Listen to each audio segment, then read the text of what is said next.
Oke baik, Assalamualaikum warahmatullahi wabarakatuh. Ya, kita lanjutkan untuk pembuatan laporan keuangan dari PT Jaya Tama, di mana pada pertemuan kali ini saya akan bahas mengenai laporan laba rugi. Nah, di mana untuk laporan laba rugi, cara mengisinya adalah kita akan coba ambil dokumen sumbernya atau datanya adalah dari worksheet yang sebelumnya sudah kita selesaikan. Oke, jadi yang pertama cara membuat laporan laba rugi di sini adalah kita akan mengambil data di neraca lacur kolom rugi laba ini.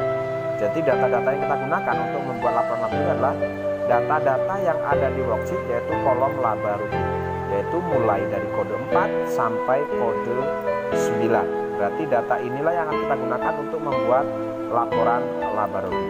Ya, di sini saya kasih warna merah. Ya, setelah tahu data-data yang kita gunakan untuk membuat laporan laba rugi di sini, langkah pertama adalah tahapan pertama kita akan coba mencari berapa nilai pendapatan atau nilai penjualan. Yang pertama untuk pendapatan ini kita ambil dari neraca lajur kolom laba rugi, yaitu kode akun 4. Oke, berarti yang ini. Ya, data ini yang kita ambil untuk masuk ke dalam laporan laba rugi di sini, masuk ke akun-akun pendapatan. Kita masukkan ke sini. Ya, berarti yang ini datanya sales of merchandise, sales discount, sales return, dan service income. Ini akan kita masukkan di sini sebagai akun-akun pendapatan. Oke, setelah kita masukkan akunnya, maka kita akan cari atau kita masukkan nilainya di sini. Perhatikan di sini untuk kode akun 4 atau akun-akun penjualan ini. Ya, data yang akan dimasukkan itu adalah kita lihat bahwa saldo normalnya penjualan atau pendapatan itu adalah di sisi kredit.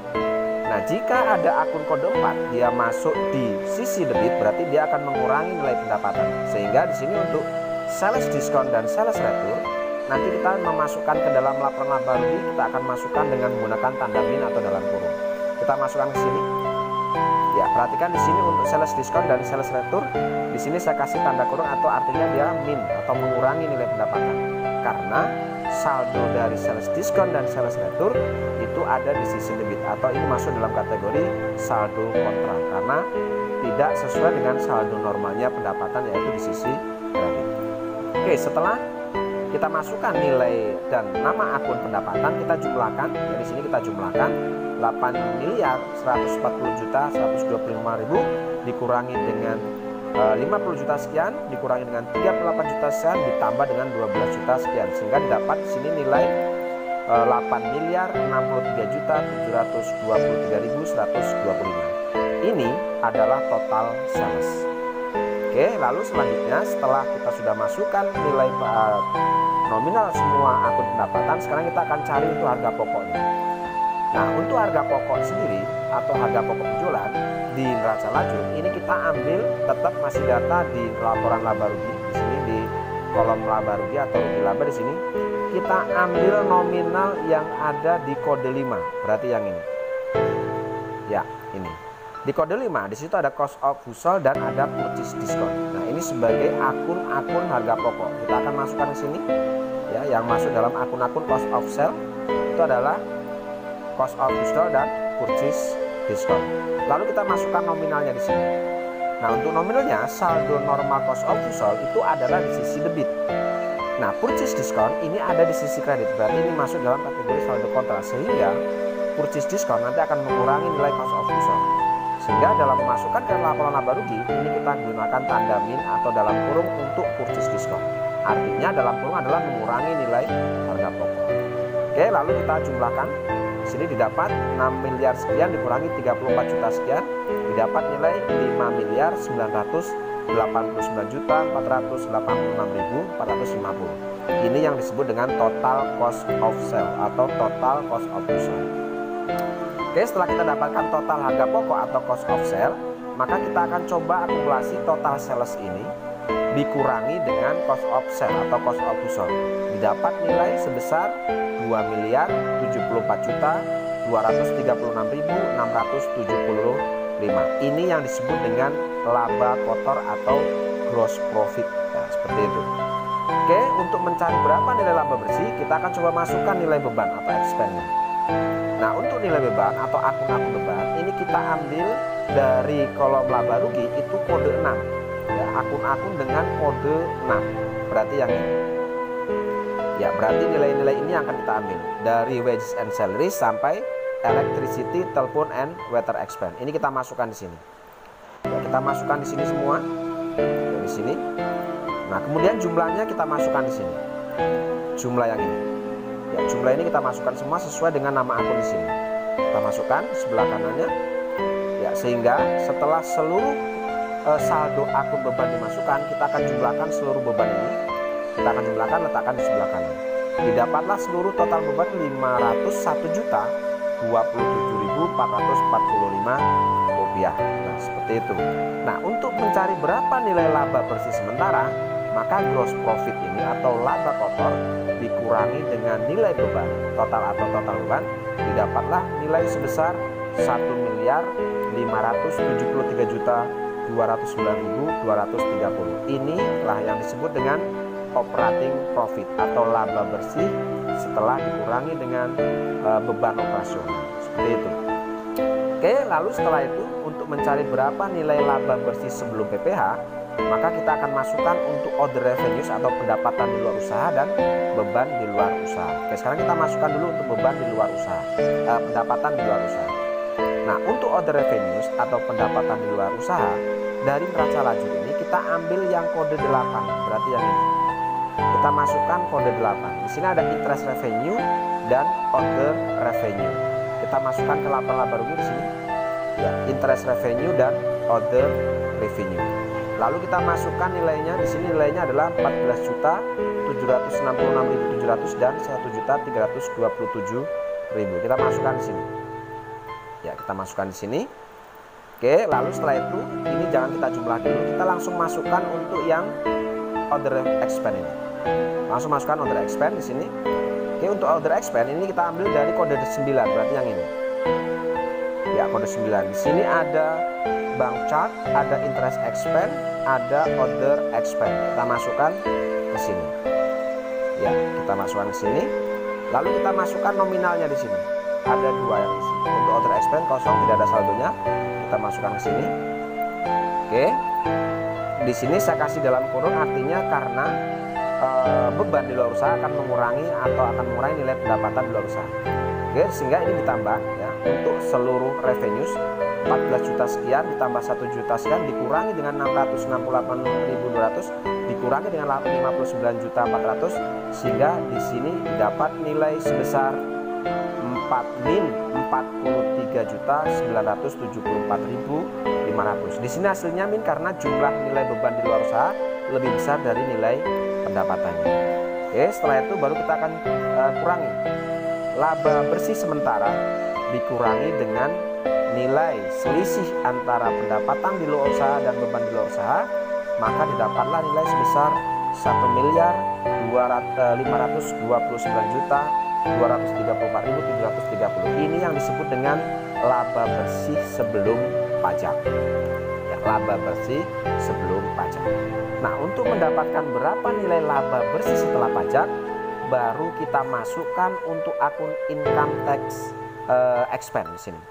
Oke, di kode 6, khusus kode 6, perhatikan untuk income tax expense tadi belum saya masukkan di pengurangan atas beban operasional ini. Tidak saya masukkan dalam beban operasional karena di sini kita mau mencari dulu berapa nilai laba bersih sebelum pajak. Ya, oke, sekali lagi saya ingatkan bahwa untuk income tax expense ini itu tadi belum saya masukkan di dalam akun-akun expense ini karena dengan tujuan kita ingin tahu berapa nilai laba bersih sebelum pajak. Nah, setelah laba bersih sebelum pajak sudah kita dapat, baru kita masukkan untuk income tax expense yang kode 6 tadi, yang ini. Ya, yang ini. Kita masukkan yang income tax expense. Baru kita masukkan ke sini. Ya. Baru nilainya kita masukkan di sini. Berarti kan nilainya di sini adalah 236.299.738. Kita masukkan di sini. Ya. Kita masukkan di sini sehingga untuk mendapatkan berapa nilai laba bersih setelah pajak, maka laba bersih sebelum pajak ini dikurangi dengan beban pajak atau income tax expense, maka didapatlah nilai sebesar 1.292.934.992 rupiah. Ini yang disebut dengan laba bersih setelah pajak. Nah, laba bersih setelah pajak yang kita dapat dari laporan laba rugi ini otomatis akan sama dengan selisih laba yang ada di worksheet yang sebelumnya kita selesaikan di sini. Seperti itu kira-kira untuk mencari laba rugi. Oke, setelah laporan laba rugi ini selesai, maka langkah selanjutnya kita akan coba buat laporan perubahan laba ditahan atau change in retained earning. Nah, untuk membuat laporan laba ditahan atau laporan perubahan laba ditahan, yang pertama yang harus kita lakukan adalah kita akan memasukkan saldo awal dari retained earning. Nah, untuk saldo awal retained earning ini kita bisa ambil di kolom neraca laju kode 3. Oke ya, jadi saya ulangi di sini untuk laporan laba rugi, maka kita fokus pada kode 3 untuk membuat laporan bukan laba rugi, untuk membuat laporan perubahan laba ditahan, kita fokus pada kode 3 yang ada di kolom neraca di laporan neraca lajur kolom neraca ini. Ya, kolom neraca di sini. Ya, sini ya. Oke, kita fokus pada akun kode 3 yang datanya kita ambil dari kolom neraca. Ya, di sini untuk membuat laporan laba rugi, membuat laporan perubahan ekuitas atau laporan perubahan laba ditahan, yang pertama kita masukkan untuk return earning 1 Desember. Ini kita ambil berarti data yang ini. Nah, common stock ini tidak kita masukkan ke dalam laporan perubahan laba ditahan karena common stock itu adalah modal dalam bentuk saham, jadi tidak bisa masuk ke dalam laporan perubahan ekuitas. Oke, jadi untuk membuat laporan perubahan ekuitas atau laporan perubahan laba ditahan, di sini yang pertama kita masukkan laba saldo awal yang kita ambil dari sini ya, nilainya adalah 1.915 juta sekian. Kita masukkan di sini sebagai modal awal laba ditahan. Lalu kemudian kita masukkan dividen karena di sini ada dividen. Dividen otomatis akan mengurangi nilai laba ditahan. Karena pembagian dividen itu adalah pembagian laba kepada pemilik atau kepada yang mempunyai saham, sehingga otomatis akan mengurangi nilai laba ditahan. Di sini dari sisi saldonya saja sudah berbeda. Laporan untuk retained earning atau laba ditahan itu saldo normalnya ada di sisi kredit atau saldo normal akun 3 itu ada di sisi kredit, sedangkan dividen ada di sisi debit, sehingga karena dia kontra dengan saldo normal modal, otomatis dividen ini akan mengurangi nilai laba ditahan. Di sini kita masukkan untuk laba ditahan. Oke, nilainya tadi adalah 37.500. Oke, 37.500. Kita masukkan sini. Oke, saya kasih dalam kurung karena dividen ini mengurangi nilai laba ditahan. Oke, di sini dapatlah nilai sebesar 1.478.271.370. Oke, setelah itu baru kita masukkan nilai laba, ya, nilai laba yang kita dapat di laporan laba rugi ini, laba bersih setelah pajak ini 1.292 juta sekian. Kita masukkan di sini sebagai income summary atau selisih laba rugi, yaitu earning after tax. Artinya yang kita masukkan di sini adalah laba bersih setelah pajak. Artinya kalau laba bersih setelah pajak kita masukkan di sini, maka nilai inilah yang kita ambil. Oke, 1.292 juta ini kita masukkan di sini. Ya, kita masukkan sehingga untuk mencari berapa nilai saldo return earning 31 Desember atau laba ditahan 31 Desember, maka nilai laba ditahan awal setelah dikurangi dividen ditambah dengan laba bersih setelah pajak. Di sini didapatlah nilai sebesar 3.171.206.362 rupiah. Dan ini nanti yang akan masuk di laporan neraca. Oke, setelah itu kita masuk ke laporan neraca. Oke, di laporan neraca ini digunakan untuk mengetahui berapa nilai aset atau harta perusahaan dan nilai hutang plus modal perusahaan. Di sini saya bagi dua. Untuk sisi aset itu ada di sisi kiri dan untuk aktiva ada di sisi kiri, pasiva ada di sisi sebelah kanan. Oke, yang pertama untuk membuat laporan neraca kita masih menggunakan data yang ada di laporan neraca lajur atau worksheet, yaitu kolom neraca ini. Jadi data-data ini yang kita gunakan untuk membuat laporan neraca, yaitu data yang ada di neraca lajur kolom neraca ini. Oke, kita masukkan di sini. Ya, kita kasih blok seperti itu. Oke, setelah kita tahu data mana yang kita gunakan untuk membuat laporan neraca, selanjutnya adalah kita akan coba buat di sini atau kita akan coba rincikan. Yang pertama, untuk kategori harta di sini, bawah harta itu ada harta lancar atau current asset dan fixed asset. Maka untuk kategori current asset ini kita masukkan kode-kode akun yang ada di kolom neraca, yaitu mulai dari kode akun 1, ya berarti yang ini, yang 11 ini, yang kodenya diawali dengan 11 ini, berarti ini adalah masuk kategori current asset. Nah, ini bisa kita masukkan ke sini. Oke, kita masukkan ke sini. Yaitu mulai dari akun cash in bank sampai prepaid Fed. Oke, yaitu mulai dari cash in bank sampai prepaid Fed kita masukkan ke kolom neraca sebagai current asset. Lalu kita akan masukkan nilai saldonya di sini. Oke, kita masukkan nilai saldonya berarti di sini. Ya, mulai dari kode ini berarti ini. Ya. Oke, mulai dari cash in bank sampai prepaid Fed. Perhatikan, saldo norma harta itu ada di sisi debit. Sehingga jika ada saldo yang masuk dalam kategori harta, dia ada di sisi kredit seperti allowance for development ini, dia berbeda saldonya dengan akun-akun yang lainnya, maka otomatis allowance ini nanti akan mengurangi nilai harta ini, atau di sini akan saya tulis dengan ditandai dalam kurung. Artinya dalam kurung dia akan mengurangi nilai harta. Ya, seperti ini untuk allowance. Oke, setelah harta lancar ini sudah kita masukkan atau kategori harta lancar kita masukkan, kita akan jumlah ini. Kita letakkan di sebelah kanannya. Didapat 2.608.513.450. Ini bisa dikatakan sebagai total current asset. Seperti itu. Oke, kita kasih terangan di sini total.